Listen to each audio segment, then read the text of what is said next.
be with you. A reading from the Holy Gospel according to Luke. Glory to you, O Lord.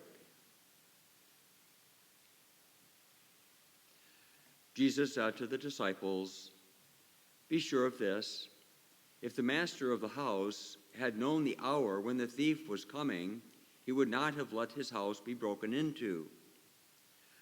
You also must be prepared, for an hour you do not expect the Son of Man will come." Then Peter said, "Lord, is this parable meant for us or for everyone?"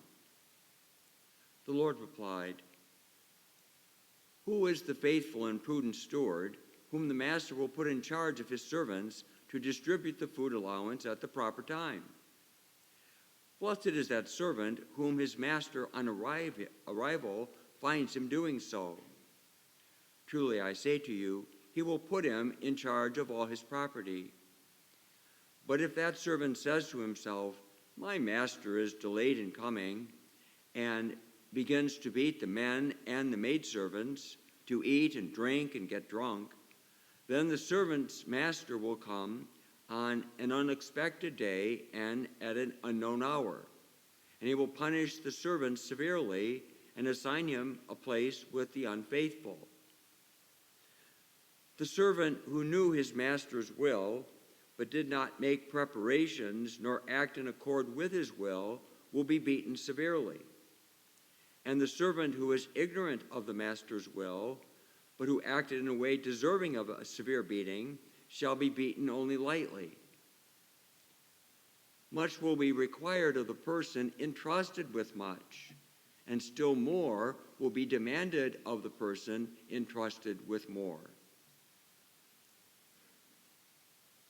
The Gospel of the Lord. Praise to you, Lord Jesus Christ.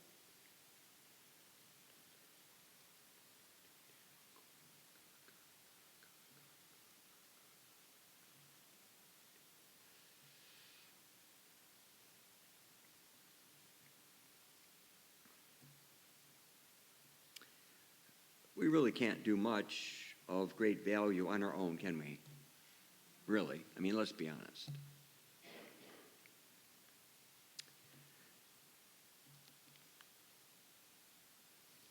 It's the great tension of sin and grace, as you well know.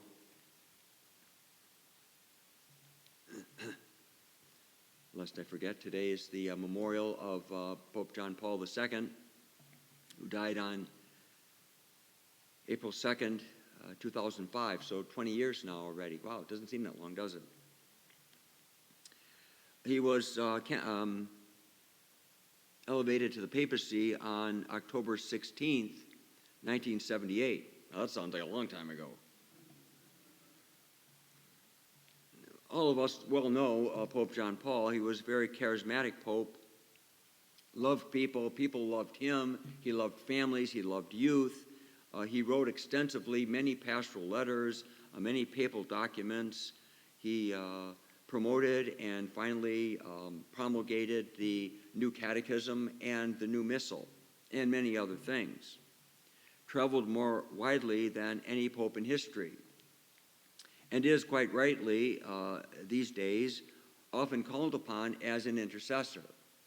So we recognize and acknowledge St. John Paul II today as we remember him.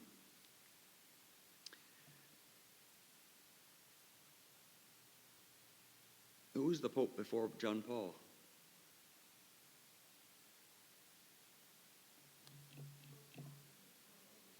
Paul VI? I think there was somebody else in there. Anyway, more to the point. These readings are not particularly assigned for the memorial today. They're simply readings for Wednesday of the 29th week of the year. St. Paul is talking about the power and the reality of grace. Grace is God's self-communication of personal love for us. It's a favor. It's always a gift. And again, as obvious, I hope it's obvious, and as simple as it is, very complexly simple, God's love, God's grace is always a gift. And the complex part is that so great is that gift that God gave himself in the person of Jesus, so that despite our sins, and as hard as we try to avoid sin, and as easily as we might be tempted and say, well, I'll never do that. Oops. Never say never. But even there, our sins are forgiven. It's a great tension, is it not?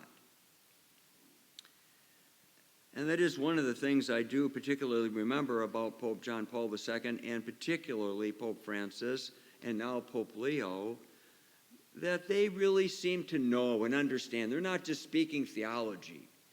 They've all been pastors. They've all been leaders of people from the ground up. They know what it's like to hear a bunch of confessions and work with people who live on the streets. And that's the kind of person you want to hear about mercy from, because they know what it means. It's not just an idea that comes off the page of a book, even if it's the Bible.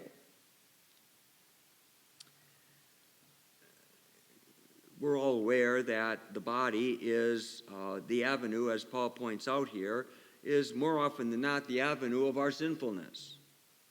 Nonetheless, we are called to love our bodies as we are to love ourselves. And the more we love ourselves from the inside out, the more control we'll have over our bodies and our inclinations and temptations that lean against us. Again, Paul is not only trying to teach and help the people of Rome to understand the power of grace, but he's also trying to help them understand the mystery of God. What then? Shall we sin because we're no longer under the punishment of the law? Now we're under grace? Well, no, of course not. The tension, of course, is that in the reality of sin is that we admit it and that we confess. It's sad. It's a different homily. It's a different reflection, and maybe a longer one.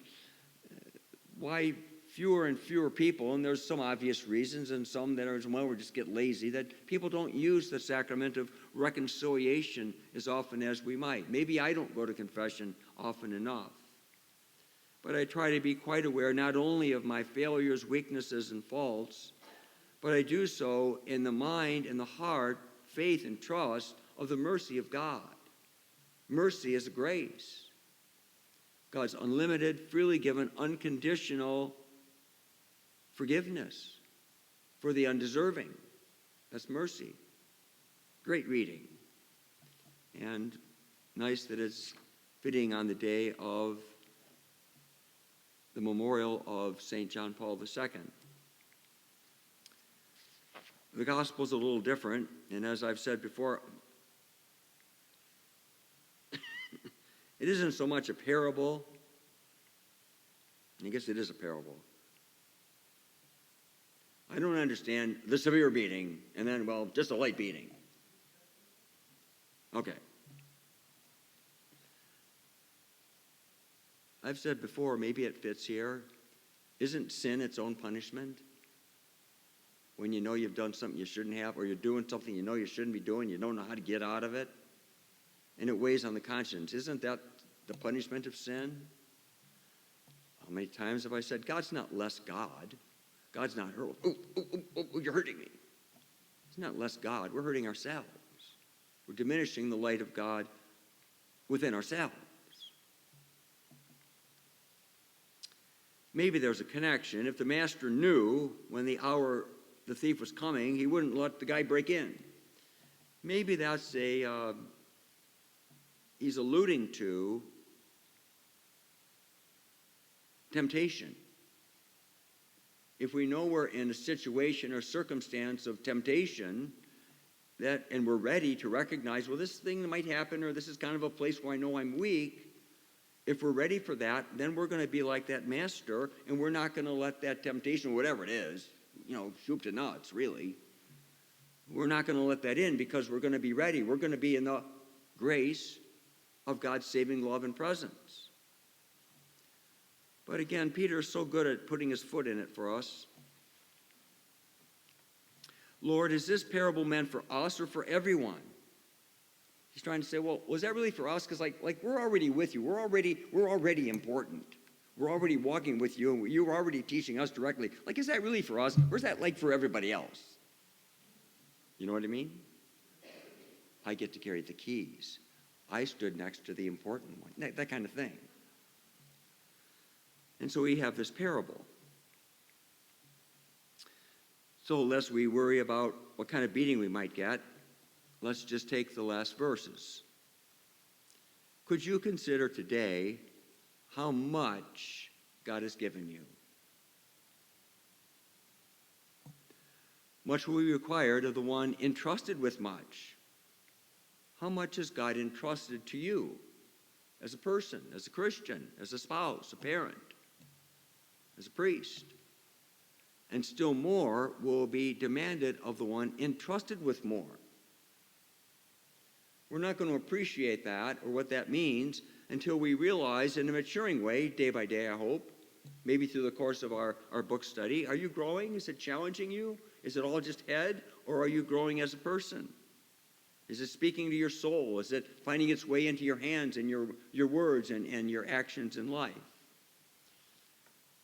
On the one hand, I suppose we could say that we've all been given the greatest. We could not be given more.